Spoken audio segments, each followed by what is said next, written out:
امام المہدی من آل محمد علیہم السلام.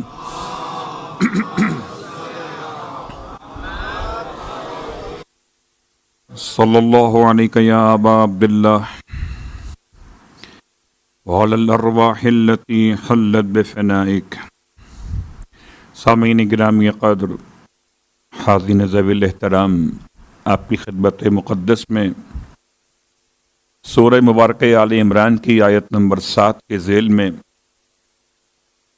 گفتگو جاری و ساری ہے. ایک طالب علم کی حیثیت کے ساتھ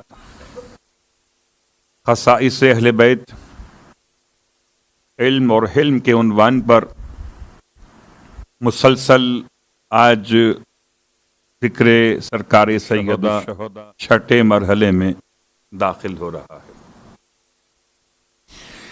گرچہ یہ آیت اپنے مقام پر روز تلاوت کی جا رہی ہے کہ پورے قرآن مجید میں پروردگار عالم نے 2 طرح کی آیات کو اس طرح سے نازل فرمایا ہے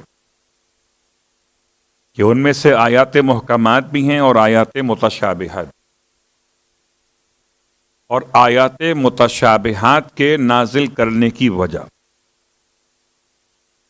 اگر خدا چاہتا تو پورے قرآن کو آیات محکمات کی شکل میں اتار دیتا. آخر سبب کیا بنا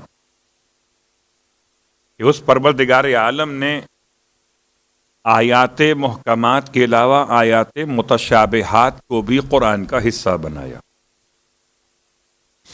بہت سارے جواب ہو سکتے ہیں، اور اصل جواب تو انشاءاللہ امام زمانہ علیہ الصلوۃ والسلام آ کے بیان فرمائیں.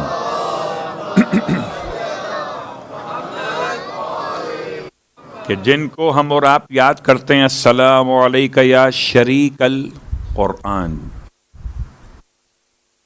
اے شریک قرآن مجید، آپ پر ہمارا سلام ہو. جو تالی کتاب خدا ہیں وہ ترجمان کتاب پروردگار ہیں، زیارت آل یاسین کے جملات حسین ہیں. اس اعتبار سے اصل اس عنوان کو تو امام کی خدمت سے استفادہ کیا جا سکے گا. البتہ جو اس مکتب آل محمد کے وہ علماء کہ جنہیں خدمت کا شرف حاصل ہوا، علماء تفسیر نے اس حوالے سے ایک جواب پیش کیا ہے کہ آیات متشابہات کو نازل کرنے کا ایک مقصد یہ بھی ہو سکتا کہ پروردگار عالم نے ان تمام افکار کو جو افکار لاہوتیت کے عنوان پر تھے، ناسوتیت کی مثالوں سے سمجھانے کے لیے آیات متشابہات کو قرار دی. اور انسان بہرحال معقول باتوں کو محسوس باتوں کی مثالوں سے ہی پہچان سکتا ہے. کہاں ممکن ہے کہ بغیر محسوس مثالوں کے معقول عنوانات کو انسان کے ذہن میں پہنچایا جا سکے؟ اس لیے ایک اشتباہات کا عنوان قائم ہوا.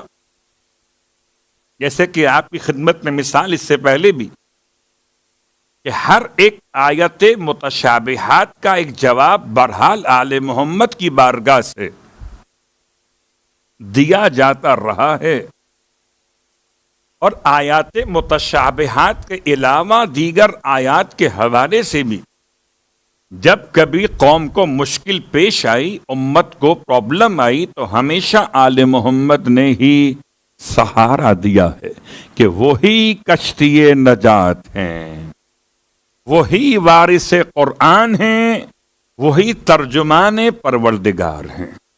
اس اعتبار سے خدا کے کلام کو یا تو خدا سمجھائے گا، جس پر اترا وہ بتائے گا، یا جس سے مخصوص کیا گیا وہ بتائے گا. صلوات پڑھیں محمد و آل محمد.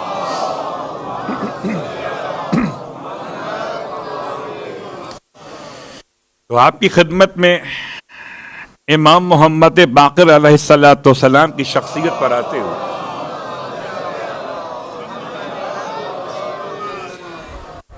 بس ایک آدھ جملہ آپ کی خدمت میں کل کی بات سے آج کی بات کے ارتباط کو قائم کرتے ہوئے بیان کر دوں کہ امام کے علمی مظاہر جو کل بیان کیے گئے وہ آپ کے خطبے کے عنوان سے، آپ کی دعاؤں اور مناجات کے حوالے سے پانچویں امام کے والد اور کربلا کے تمام شہادتوں کے عینی گواہ، وارث سرکار سید الشہداء، امید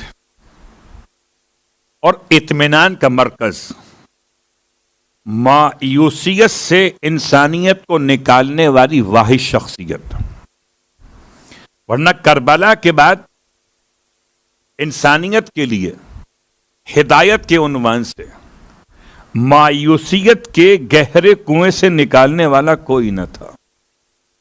کون بتاتا کہ ابھی بھی دنیا باقی ہے کہ خدا باقی ہے، اور خدا کا نام باقی ہے کہ سرکار سید الشہداء کا پیغام باقی ہے۔ تو اگر تصور کریں تو آدم اہل بیت، تو آپ کے ان کلمات سے کچھ باتیں کل بیان ہو گئی تھی، اور میں آپ کی خدمت میں بس دو اشارے مکمل کروں گا کہ ایک حقوق بیان کرتے ہوئے جب امام نے ماں کے حق کو بیان فرمایا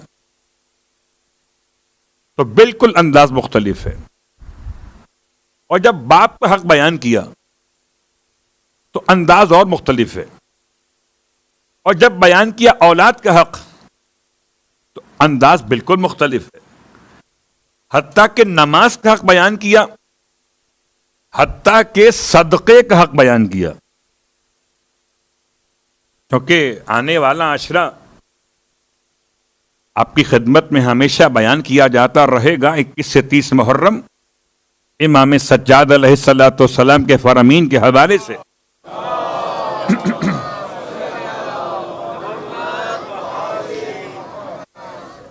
تو اگر کبھی اپنا حق آپ کو پہچاننا ہو کہ آپ کا کیا حق ہے، تو بجائے اس کے کہ آپ کسی سے پوچھئے، آپ امام سے پوچھئے۔ آپ اگر والد ہیں تو بھی امام بتائیں گے، اگر آپ اولاد ہیں تو بھی امام بتائیں گے، اگر آپ ملازم ہیں تو بھی امام بتائیں گے، اگر آپ فیکٹری کے مالک ہیں تو بھی امام بتائیں گے، اگر آپ نمازی ہیں تو بھی امام بتائیں گے، اگر آپ صدقہ نکال رہے ہیں تو بھی امام بتائیں گے۔ کوئی پہلو امام نے حقوق کے مسئلے پر اس طرح سے رہنے ہی نہ دیا کہ آگہی نہ عطا فرمائی۔ ایک جملہ صرف ماں کے حوالے سے فرماتے ہیں کہ جہاں تک تمہاری ماں کے حق کا تعلق ہے، بس اتنا سمجھ لو کہ تمہاری ماں نے تمہیں اپنے وجود کا حصہ بنایا اور تمہارے بوجھ کو ایسے دور میں اٹھایا کہ جس دور میں کوئی کسی کے بوجھ کو اٹھاتا نہیں ہے۔ تمہاری ماں نے تمہیں اپنا خون جگر ایسے پلایا کہ کوئی کسی کو اس طرح خون جگر پلاتا نہیں ہے۔ تمہاری ماں نے تمہیں اپنے تمام اعضاء و جوارے سے سردی گرمی سے پورا پورا محفوظ کیا، یہاں تک کہ اس نے تو تمہارے ساتھ یہ بھی کیا کہ تمہیں سیراب کیا، خود بھوک برداشت کی، تمہیں پانی پلایا، خود پیاس برداشت کی، تمہیں لباس دیا، خود محتاج لباس ہو کر رہی، یعنی کہ پھٹا پرانا لباس خود پہن لیا اور تمہارے لیے لباس کا انتظام کیا۔ امام نے اشاریے سمجھائے ہیں، پورا خلاصہ ہے، اپنا بچپنا یاد کیجئے۔ تو اگر علم نہ ہو تو کون بتائے کہ ماں نے کیا کیا؟ ایسا لگتا ہے جیسے مولا ہر ایک ماں کو بچہ پالتے ہوئے دیکھ رہے ہوں، کیا کر رہی ہے ماں؟ اللہ اکبر، باپ کے حوالے سے فرمایا۔ اور یہ بات جان لیجئے کہ تمہارے والد تمہاری اصل ہیں، اور تم اپنے والد کی فرع ہو، کہ اگر تمہارے والد نہ ہوتے تم بھی نہیں ہوتے۔ اب اگر تم اپنے اندر کوئی خوبی محسوس کرتے ہو تو یاد رکھو اس خوبی کو پلٹنا ہے تمہاری اصل کی طرف۔ اللہ اکبر۔ پھر جب امام کی بارگاہ سے اولاد کی بات آئی، فرمایا یہ پہچان لو کہ اولاد تمہاری تم سے ہے، تمہاری طرف منسوب ہوتی رہے گی۔ دونوں جملے الگ الگ۔ اور یہ بات یاد رکھنا کہ اب یہ تمہیں دیکھنا ہے کہ تم اپنی اولاد کو کیسے نیک بناتے ہو، کیسے خدا کی اطاعت سے متصل کرتے ہو، کہ تمہیں اس کے بارے میں جواب دینا ہوگا، جزا بھی تمہیں ملے گی۔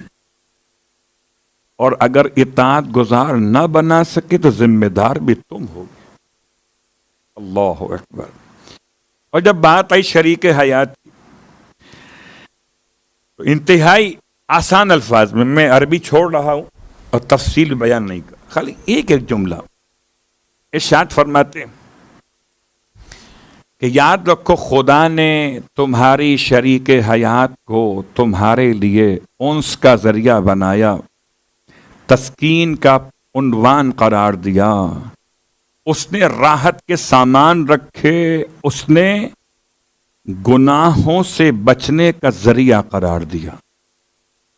اب تمہاری ذمہ داری ہے کہ تم اپنے گھر کو جنت نظیر کیسے بناتے ہو۔ تو امام نے ہر ایک پہلو سے انسان کی ہدایت کی۔ یہ میرے مولا کا جملہ تھا کہ 7 سال گزرنے کے بعد خدا تمہارے درمیان ایسی شخصیت کو حجت قرار دے گا کہ جو علوم کو کھول کھول کے بیان کرے گا۔ راوی کہتا ہے ہم گنتے رہے، جب امام محمد باقر علیہ السلام کا دور مقدس 7 سال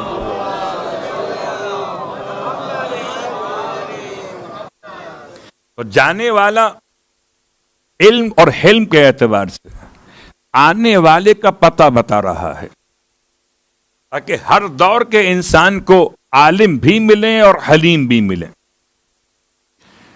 اور یقیناً خدا کا فیصلہ ہر دور کے اعتبار سے۔ اور اب چوتھے امام کے دور سے میں متصل ہو گیا آپ کے توسل سے 5ویں امام کے دور کے ساتھ۔ 5ویں امام کا دور، میرا عنوان صرف 2، علم اور حلم۔ 5ویں امام کی بارگاہ مقدس تو اتنی معتبر کہ آپ کے لقب سے ہی آپ کی شخصیت کی عکاسی ہوتی ہے۔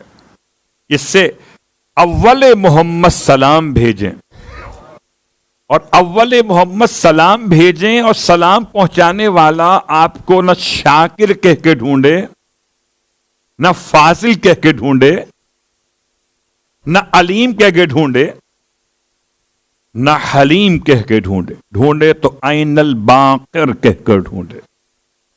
باقر لفظ مکمل ہوتا ہی نہیں جب تک کہ آگے علوم نہ لگا ہوا ہو۔ آئینہ باقر تلاش کرتے تھے جناب جابر ابن عبداللہ انصاری کہ سرکار نے سلام بھجوایا سرکار کی طرف۔ محمد سے محمد تک کا سفر صحابیت کی معراج۔ صلوات پڑھیں محمد علیہ۔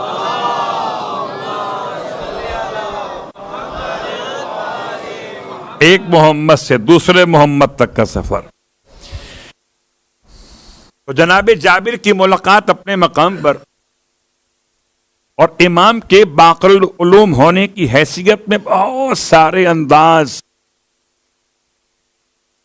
اور اس سے پہلے کہ میں سوال امام کی بارگاہ میں کیے گئے اور ان کے جوابات آپ کی خدمت میں پیش کروں تاکہ علمی مظاہر کو بیان کر سکوں، ایک خاص تحفہ امام محمد باقر علیہ الصلوۃ والسلام کا، جو آپ سب کے لیے انتہائی آسان اور انتہائی مجرب تحفہ ہے۔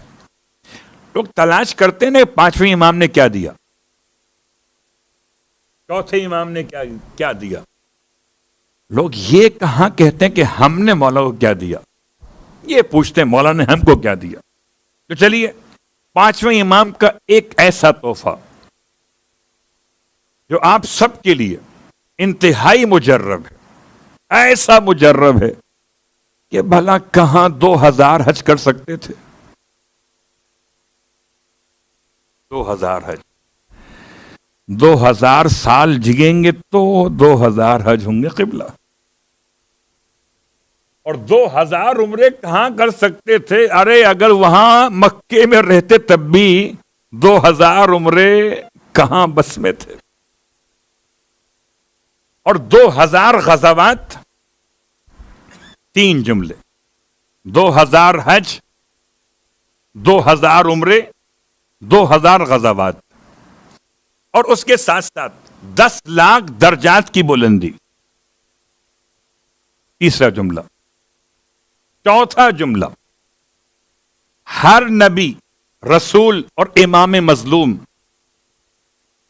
کی زیارت کو ان کی شہادت کے بعد سے جتنے لوگ اب تک آئے ہیں ان تمام کی زیارت کے برابر ثواب۔ یہ 4 جملے میں نے آپ کی خدمت میں پڑھے۔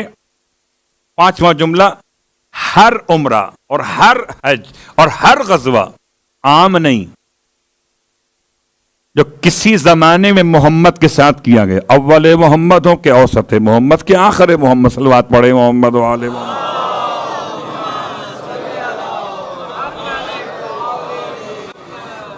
اتنا قیمتی تحفہ ہے، اللہ اکبر۔ 2000 حج کا، 2000 عمرے کا، 2000 غزوات، اور یہ سب کا ثواب، سب کا سب ثواب پیغمبر اور آل پیغمبر کے ساتھ کیے گئے حج اور عمرے کے عنوان سے ہے۔ کون سا تحفہ ہے؟ زیارت عاشورہ، پانچویں امام کا دیا ہوا تحفہ ہے حدیث قدسی،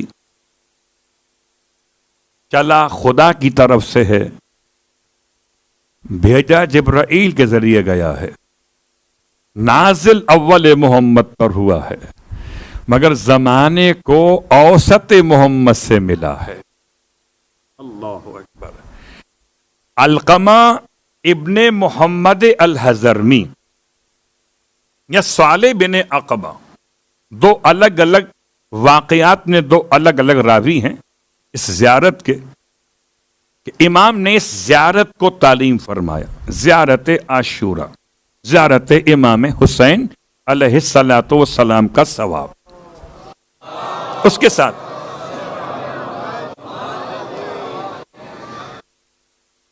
اپنی ہر مشکلات، پریشانیوں کے حل کے لیے، ایک بہت بڑی مشکل رہتی ہے ہمارے اور آپ کے درمیان، وہ مشکل ہے وسعت رزق کی مشکل۔